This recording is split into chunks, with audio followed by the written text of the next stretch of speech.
Så ni ska vara varmt välkomna till en ny episod idag i huvudet på en sportchef faktiskt. Ända från Piteå har vi med oss James Burgin. Så ni som kommer kolla på denna intervjun, den kommer den kommer vara på engelska, men ni kommer ha en översättning för er som kommer kolla på detta. Så vi går över direkt så vår spännande gäst slipper vänta. James, a warm welcome. How are you? I'm good. How are you? Yeah, it's okay. I want to thank you for taking the time to appear on our show. No problem. Always make time. It's fine. Well, I appreciate it a lot. It's fine. I was thinking that before we deep dive and get into these big questions, I was thinking that our audience, to maybe get to know you a little bit better, if you could answer some quick facts about yourself. Is it okay for you? Absolutely. I'll do my best. All right. Well, then let's just go in directly. How old are you? 36. Okay. Where do you live? I live in just outside of Piteå, small village called Besviken. Okay. How is the family situation?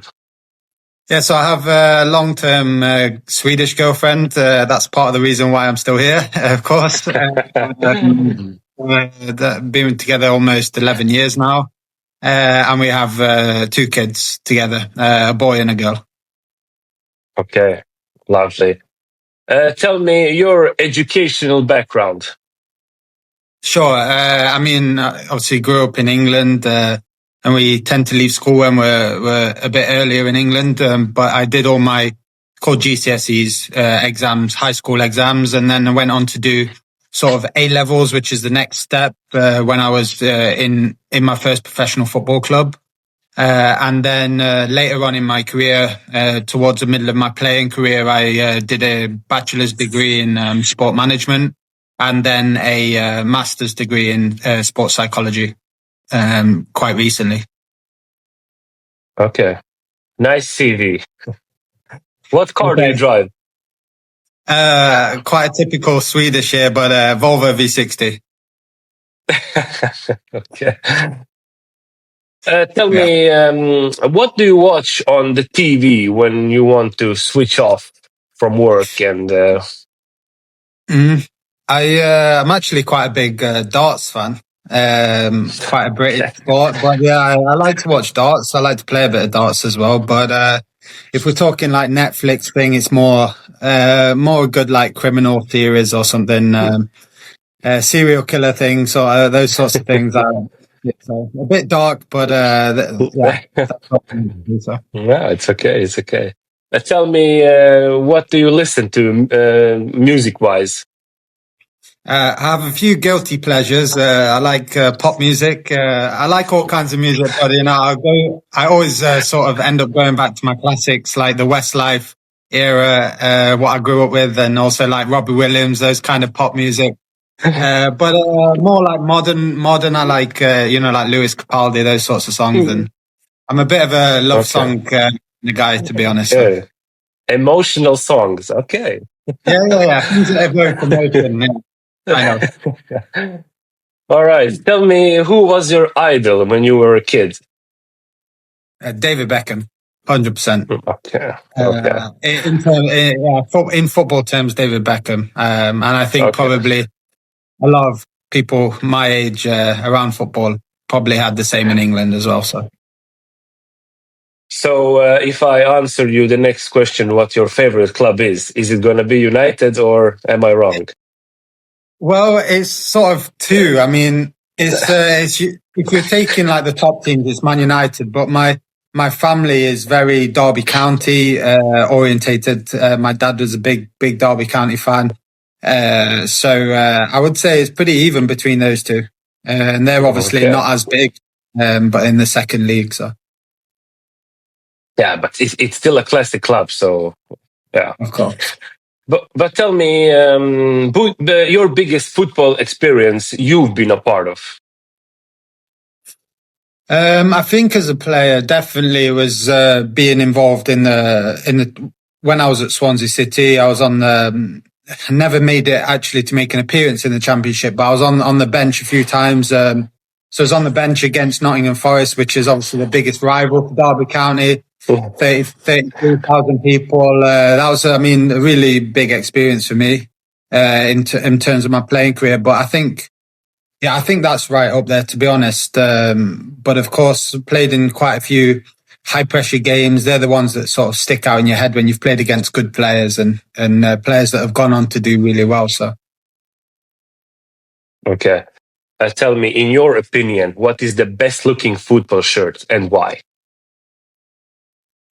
I don't know if it's still the same as it was, but I remember the Nigeria kit. It was unbelievable. Okay. It was one of my. I think it was maybe a few years ago, 3 or 4 years ago now, but I think it was unbelievable kit. So I would go for that, to be fair. Okay. Tell me, if you could change a rule in football, which one would it be? I think I would take VAR out of the game, to be honest, to a certain extent. I think it can be good in some situations, but I think in general it slows the game down, slows the, especially at the top level where you have a lot of fans, it sort of kills that moment of fans being able to be happy directly and be sure that they can be happy. And I think if you have a referee and two linesmen and a fourth official, I think VAR is a bit too much when you start going into every single rule that it decides. So if that's a rule, then I would take that to a certain point. Okay. Tell me your best school subject besides PE. I would say it's a close one between maths and geography. They were my two best subjects. Okay, tell me, when do you most often tell a lie? I would say it's mostly to the kids to make them feel better. As a parent, I think you have to tell quite a few white lies to get you out of things, but not harmful lies anyway. So that's the first thing that comes to mind. Tell me, when you want to treat yourself, what do you choose to do? Treat myself, I would say, food-wise, I would say Ben and Jerry's. Got a sweet tooth, so I love like a bit of Ben and Jerry's. But to treat myself, I would say to treat myself, I would save up to go back to see my family in England. That would be a good treat. Okay. Tell me, if you receive 10 million today, what is the first thing you do? In my life or in Piteå, in the team now? Because I think it's important to know where I would have to spend it. Let's go in your personal life. My personal life, I think I would buy properties. And I think it's probably the safest thing to buy, where you can guarantee that you have a long-term investment. Okay, so even in personal, you are always thinking investment. Okay. No, I think so. But of course, I mean, 10 million. You could take the kids on really good trips, and treat your family to different things. Of course. Okay. So okay, no Ferraris and stuff like that. Okay, all right. Not really too bothered, to be fair. So no. Tell me, when were you last really, really happy? Really, really happy. I think my mum came over at Christmas, and I hadn't seen her for a year. So I think it usually comes back to family when I think of happiness. So to have all the family together at Christmas was the last time I was really happy, I think. Okay. So this was a little quiz of questions. I hope that people that watch this will learn you a little bit better at least. But let's dive deep into the main conversation and the juicy topics, because you are quite an interesting sporting director. So we want to know a little bit how you think and reason in the footballing world. So, Of course. my first question would be, what is your assignment in Piteå concretely in day-to-day terms? What do you decide entirely on your own? Maybe what do you influence but not decide? I think it's and sometimes wonder myself in terms of the job description, because of course in a small club like Piteå, you have, it's very hybrid. You have a lot of different sort of responsibilities, different roles. So I think every day is really, really different from my point of view.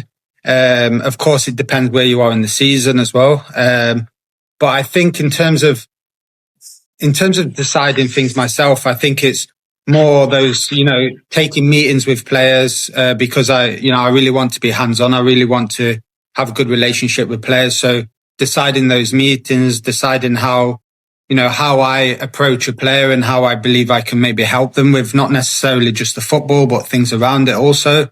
And then you obviously have the other bigger decisions where you, where it comes down to the financial side, and you have to get those things passed through the board and a second opinion almost. So I think that's the two things that stand out for me. But on a day-to-day basis, I think the job is very, very varied, and differs depending on where you are in the season.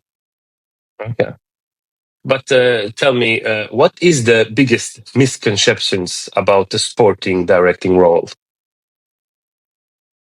I think it's certainly in Piteå, it's that, maybe in general that a lot of, like, most of the job is just sitting down watching players and, like you're on a real world football manager game or something. But it's such a small part of the job. Of course, a very important part of the job, but, I think I would say that's the biggest misconception. Okay, but how would you say, when is the role most exposed, in your opinion? Exposed? What do you mean? Like, maybe, I don't know, maybe when the team doesn't produce, do you feel maybe the pressure from the media, from the fans? Yeah, of course. Like it's like any job where you're sort of in charge of making decisions or whatever. Like if things aren't going well, that's where of course there's pressure, but that's, for me, like that pressure is part of the job and something that you enjoy. And then you have to sort of take a look at yourself and think how you can affect the situation to make that a positive one.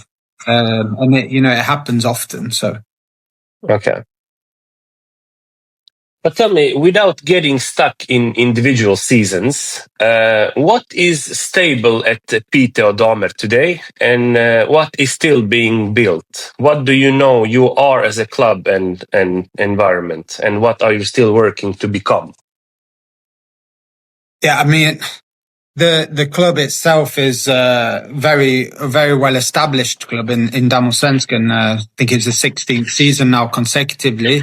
And the thing that's held us through and kept us through these seasons is ultimately it's our DNA, like our culture of being as one, a really strong-willed, strong-minded group and together group that sort of carries us through difficult periods. I would say that is definitely something that is a non-negotiable for all players coming here, and a non-negotiable for coaches, staff, myself, everyone to stick to. And then I think being built on, like it's the football's changing constantly, and especially women's football is changing even more rapidly. And it's just about keeping on top of those things that are changing and trying to adapt to it. For example, I mean, a few years ago, it wouldn't matter if you had an average age in a team of 28, 29 years old. But of course, the way it's moving now, you can't necessarily have that.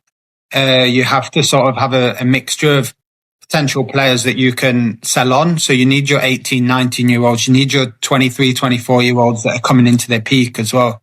So I would say that's the biggest thing that, that everyone has to adapt to.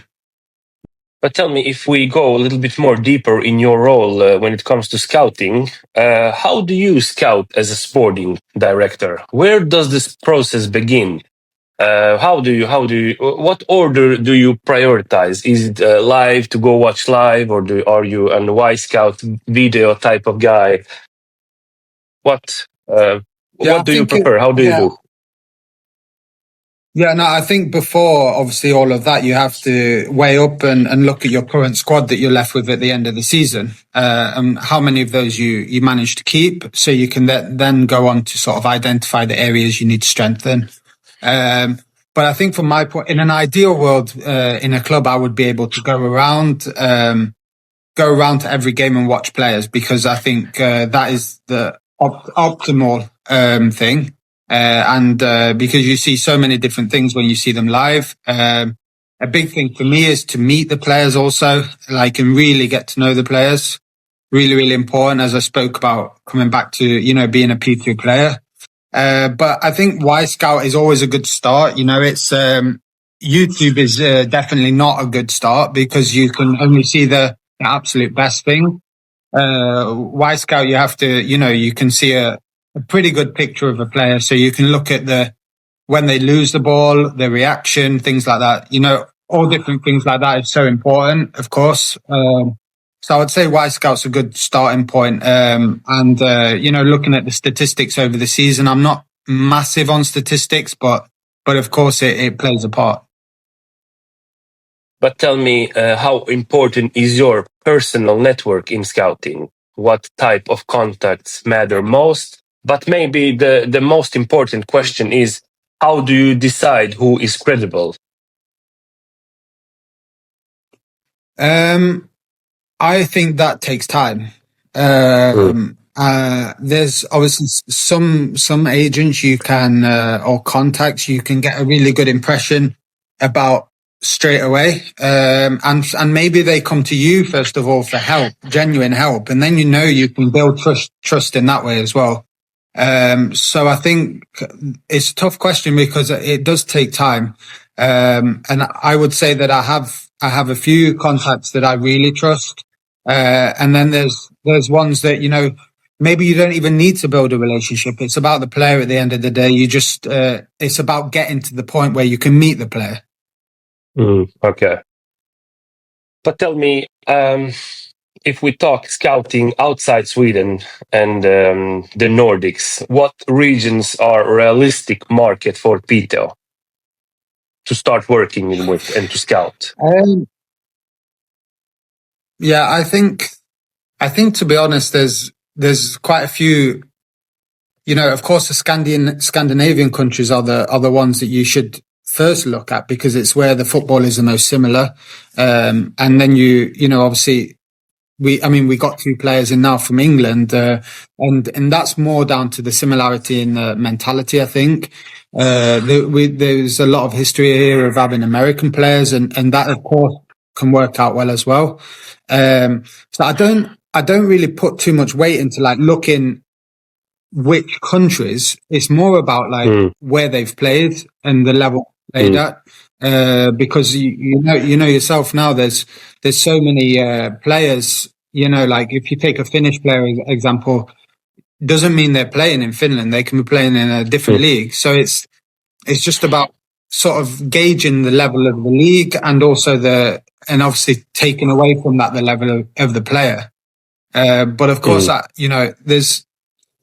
there's so many countries in the world now that have a good standard of women's football.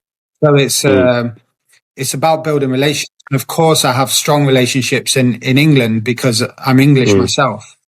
So that's just not the way it is. Okay. But if we talk outside Europe, is there one outside of Europe country? Well, I would say, obviously England is classed as being out of Europe now since Brexit. Yeah. So if we take it like that, Good one there. I would say, well, Well, to be honest, if we're talking pure technical football, you know, the Japanese market, we signed a Japanese player last year. It's incredible. Like the technical level in those countries, in that country specifically, is so high. But of course, it comes at cost.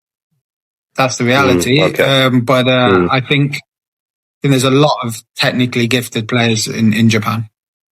Okay, but tell me, Damallsvenskan as a league, of course, is attractive in the women's world, but maybe competition for player is tough.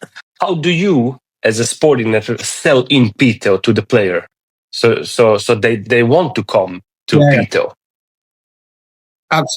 Absolutely, and of course, geographically, we are probably in one of the worst positions to be in Damallsvenskan. Absolutely, you know, we're the most northern team by a lot of miles. North of, I think, Uppsala now, who came in, is the closest. So for me, it's, you know, we are lucky enough to have a really good reputation from players that have gone on to play higher. So that, first of all, is something that other players see, that if you come here, it can be a really good stepping stone to move on to something higher. I think the opportunity to come here and be in an environment where you can just focus fully on your football, you don't have so many distractions. And that's another thing. It works both ways, because if we see a player that wants to come here, then you know that that's what they're coming here for. You know, they're not coming here for a unbelievable lifestyle or whatever. You know, it's just to get your head down and focus on what you're here to do. So, okay, but I think that's the biggest. Okay. But tell me, if you walk us through the process a little bit, maybe step by step, from when you notice a player to signing a contract, how does that process look like? Yeah, it's dependent on if say I identify a player that maybe we've played against last year. Then for me, you know, it's first of all finding, is the contract running out at the end of the season? If it is, then you know, we can get in touch with the agent directly. But also, a good way to do it is obviously speak to the club and ask, are you planning on offering a contract next year? We're interested. Hopefully, you know, you have good dialogue in those points, because then it makes things a lot easier.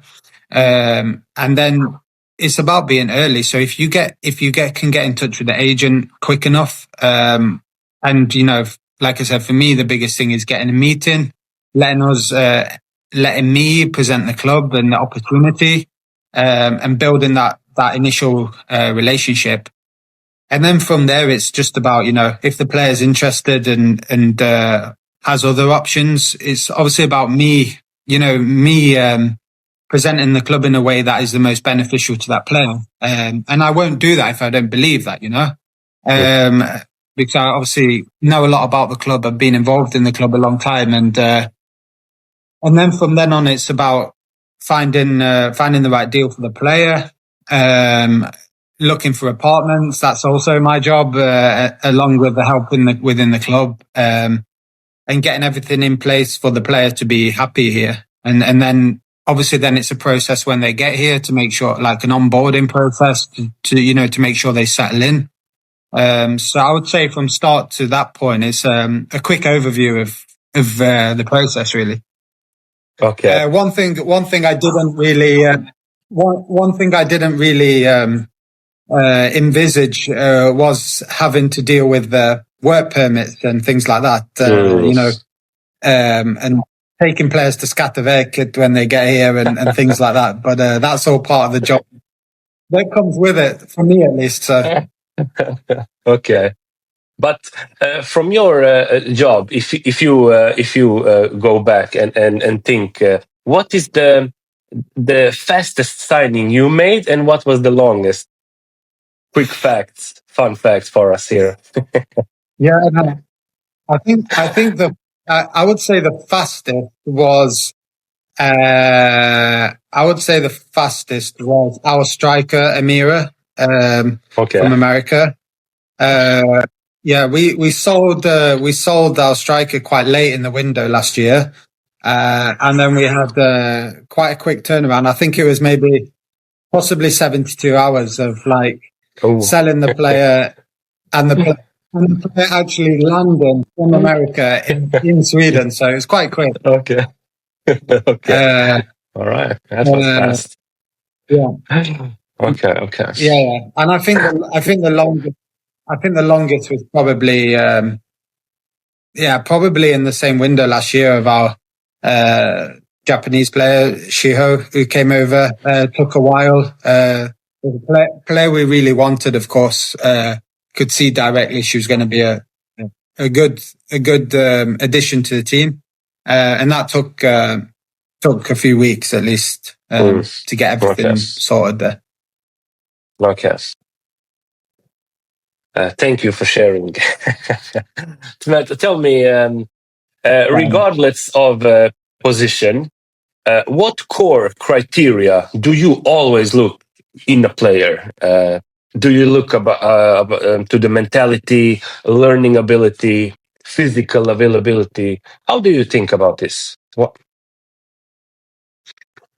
Yeah, of course. Like Damallsvenskan is very physical, but it's obviously dependent as well on the age. If you have a young player that you believe can be physically capable in the league within 6 to 12 months, then you can take that risk. I believe, but for me, it's about hunger from the player. Like, how hungry is the player to come here to take the next step? How hungry? How much does she want it?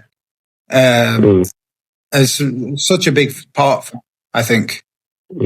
Okay.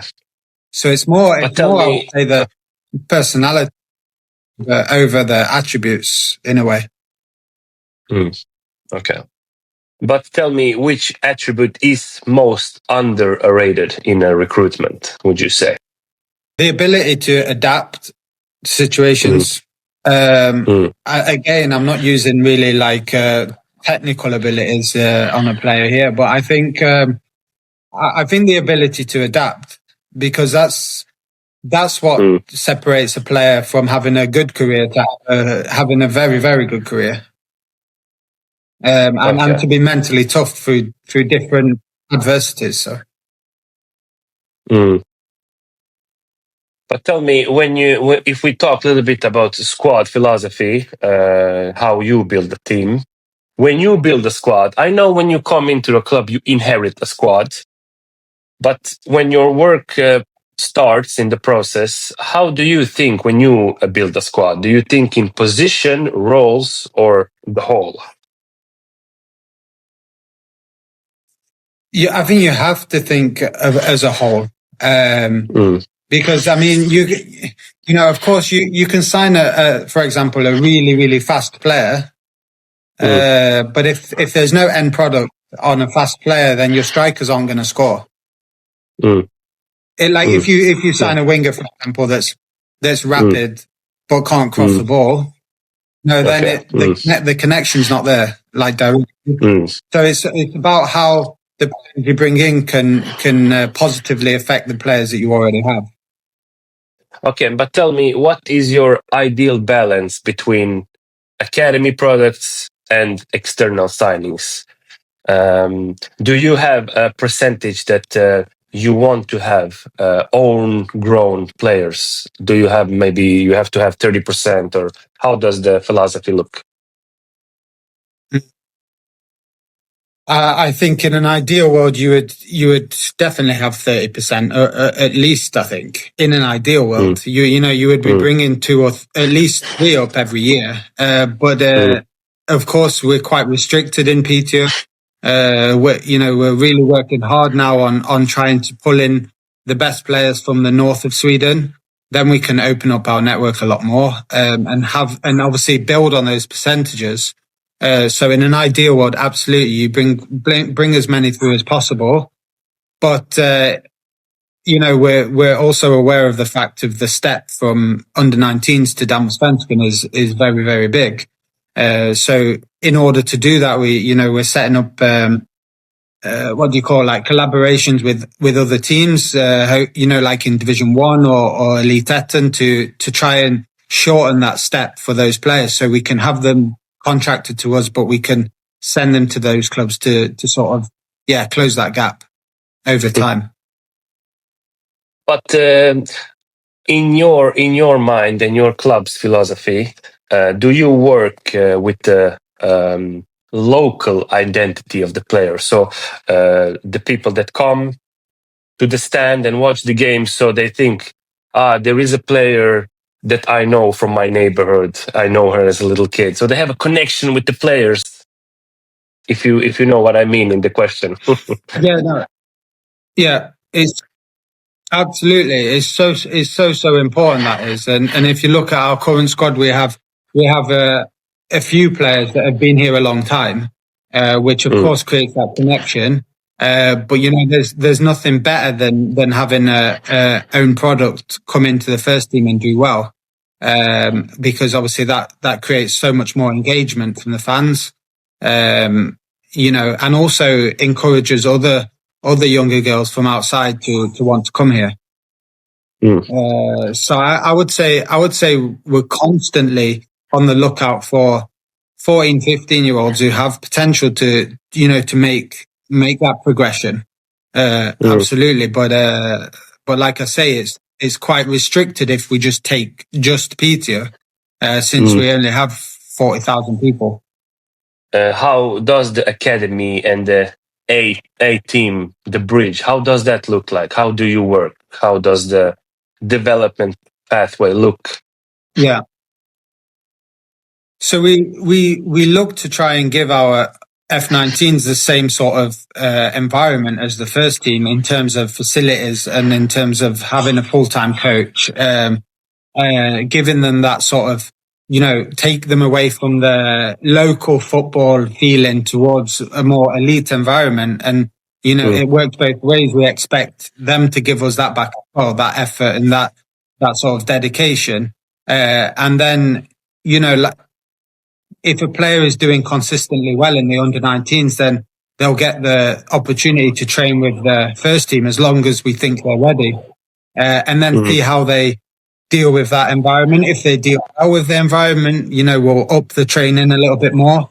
If not, then, sometimes you need to take a step back and then the chance will come again. But if a player just consistently keeps doing well, there's no reason to keep them in the under-19s. Okay. But do you have a sort of rotation that you maybe each week send up 2 girls so they can train with the first team, or how do you do it? No, we don't, to be honest, and I don't think it's so healthy to do, in my personal opinion, in a Damallsvenskan club, unless you have 20, 30 players in the under-19s that are all ready to train, because you can sometimes send if you just send like players, 2 different players each week, those 2 players might not be mentally ready for it. So we need to be able to see them in their own games to make sure that they can take that step. And then also it works that if they do get to train with the first team, they know that they're there for a reason because they're doing well, rather than just on a rotational basis. But when do you start seeing that a player is a first team relevant player then? How do you see it? I think it's a big part of it is an intensity in the training. If you see a player that's really, really intense in training and calling for the ball, really proactive, that sort of tells you that that you want to see them in the first team environment to see if it changes their personality or if they keep going with that. And then secondary is the ability, I think, and obviously the physical aspect that they can deal with the environment. But I think first and foremost, it's about seeing that drive in the player to be better. It's really, really important. One question that maybe doesn't get asked a lot, but how do you work with goalkeepers in the women's game? to produce young, good talents No, we in have the goalkeeping department? It's very, very difficult. Very difficult. And I would imagine that a lot of clubs have the same issue. You know, I think it's the same on the men's side as well. If I just talk from personal experience, most kids when they're 8, 9 years old don't want to stand in goal. They want to be scoring and you know, dribbling with the ball and things. So I think some of it can relate to that, but I think it's a big culture. It's like a culture thing. If we can get more, you know, more inspiration into the teens. We have a really young goalkeeper that we signed now. I think she can play a big part in that, inspiring really young players to be goalkeepers. And if they start working with that from a young age, then, you know, my absolute dream would be to have 1 or 2 goalkeepers each year, you know, that can come through. But unfortunately, it's not that way at the moment. We have to look everywhere to find goalkeepers, which is unfortunate.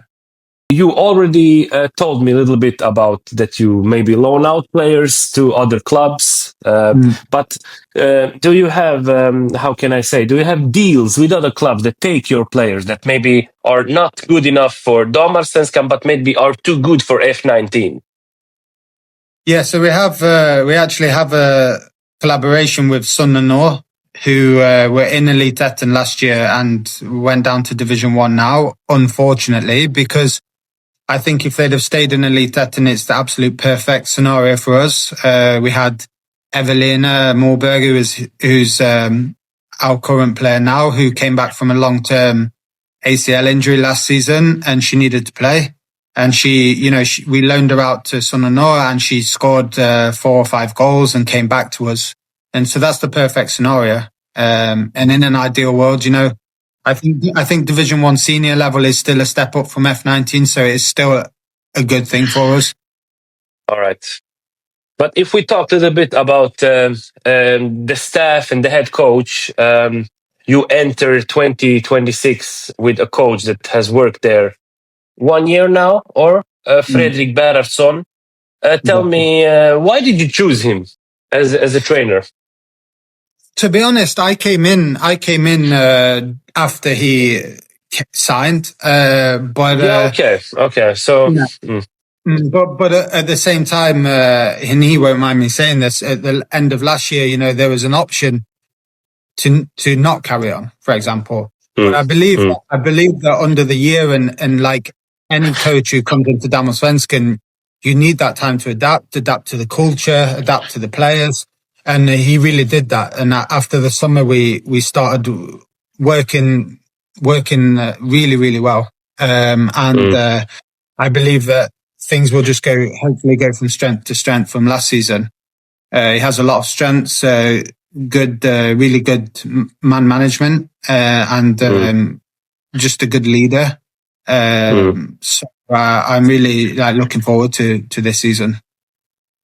But tell me, what in his leadership, how do you control that his leadership has an effect on the players? How? I think to be honest, like at the end of the day, he's the manager, and you know we look at obviously how he is leading the team in terms of his directives, like how he speaks to players, like how he sets teams up and things like that. Of course, but that's his choice. You know, he's the manager. And I don't like to step on the toes of the manager in that sense. So for me, it's just about if you know that he has the changing room and the players listen, because you see it quite often in football. You can see quite clearly from how a team perform if they're not responding to a manager's directives. So for me, as long as the team is giving 100%, the demands are high in training, then something is right. Okay. But tell me, Fredrik and you, how is your, how can I say, partnership connection? Are you giving him a squad that he must work with, or does he have demands that, I need these players so I can work my style of football? How does your partnership look like? Yeah, I think it's a little bit of both, really. I mean, of course, I'm working with this like on a daily basis as well. So of course, I will run players by Frederick because I don't want to sign players and then just hand them over and say you deal with them. This is what you got given. Of course, there's like restrictions on my point of view with financials. I have to stick to a budget. Maybe there's a player that I want, but it's too expensive. Maybe there's a player Frederick wants, but it's too expensive. So it's just about trying to find an agreement there. Of course, maybe sometimes I have to override those opinions if I feel like it's a good fit, or if I feel like there's not a player that maybe we can't get. It's really about being realistic and working with what you have. I think it's very important that me and Frederick have a good relationship in that sense. Okay, but tell me, if we talk of staff around him, how does the staff look, and are there roles that you miss in Swedish women's elite football that makes a big difference, but maybe you don't have the budget to have them? Yeah, I mean, we have a full-time assistant, Susu, who came in last season. He started out as the under-19s manager and then got promoted in mid-season break. Had a really good impact, good relationship with the players. We have our F19 coach who is also full-time, and he is like in a hybrid role, so he'll work alongside players individually. Then we have Connie, our goalkeeping coach, who is like a crazy, obsessed goalkeeping coach that I love. Like, it's so important that goalkeeping coaches are obsessed, and he really is, and really, really good asset to the club. Then, but I think we have Sophia, our full-time physio, strength and conditioning coach, but I think we have to at this club mention, apart from the staff, we have Emily, our club director, is amazing as well. But the people who do things for free around the club, like we have a lot of volunteers who help out with things, people who just love the club and do it out of the love for the club. And we have those people are amazing. And Lotta, who everyone calls Mama, helps out with the kit. And without a person like Lotta, I don't know how the club would function. Louise in the under-19s does the same. There's so many people that do things around the club that don't get paid, that are so important to the club as well. But I think, just to answer your question, if there's something that I could add in, I believe maybe just more coaches, or more maybe a sports psychologist, things like that would be really ideal to have full time around the club. Okay. So if you would spend your next krona on a personal staff, what would it be? If we're talking just sport, it would be a sports psychologist. Okay. Having done that myself, I know how important that is. I wish I had enough time in my life to be able to help with those things as well. But I try to add that in there when I'm talking to the players. It's so important, the psychological aspect of sports. So. Okay. I have one question about when foreigners come to Piteå. It's environment. It's cold. It's snowy. It's how do you have a staff that helps for the foreign players to settle in the Swedish culture, or is that maybe your job? Yeah, I was just going to say that's me.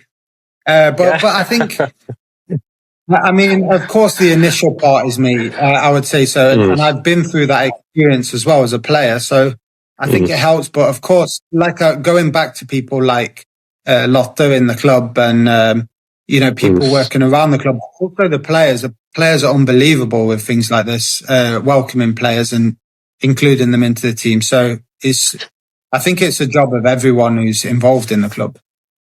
Okay. Okay, let's talk economics. How do economics constrain and affect your builds to buy players, and what decisions do they force you to make? I think if you look at us geographically where we are, the first thing that comes to mind is our travel costs. We fly to every away game. We try to make sure the preparation is as professional as possible. Of course, costs a massive amount for us each season. So I think that restricts us directly. But also bringing players here, I think maybe sometimes you have to overpay players to sort of tempt them. Come here. So all of the things just based on where we are geographically is a challenge. Yeah. So we're you know, like we're already a certain amount of money back just because of how much we have to travel. So it sets us back from a lot of clubs. You don't have talk numbers, but if you maybe rate Piteå's economics from 1 to 10, how satisfied are you? Well, I think it's really hard to say in Damallsvenskan. You have double clubs that can just basically take money from their men's team. I think if you took them as a standalone club on the women's side, they would look very rough on the result sheet. To be honest. So I think in that sense, we're one of the better ones in that sense, like in terms of managing our finances or whatever. But, of course it would be nice with an extra 5 million in the bank every year. Absolutely. But I think generally we're a responsible club. We're, an experienced club at this level. So I would say we're pretty well in pretty good standing. Okay. Yeah. Okay, but if we look towards 2026, what is your target for Piteå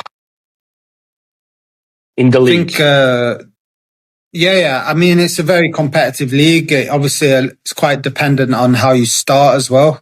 Momentum is really important, especially when it's so competitive. But I think to be, in that top 6 area has to be a target for us. Okay. Because I believe we should be competing with every team in the league. So. Okay.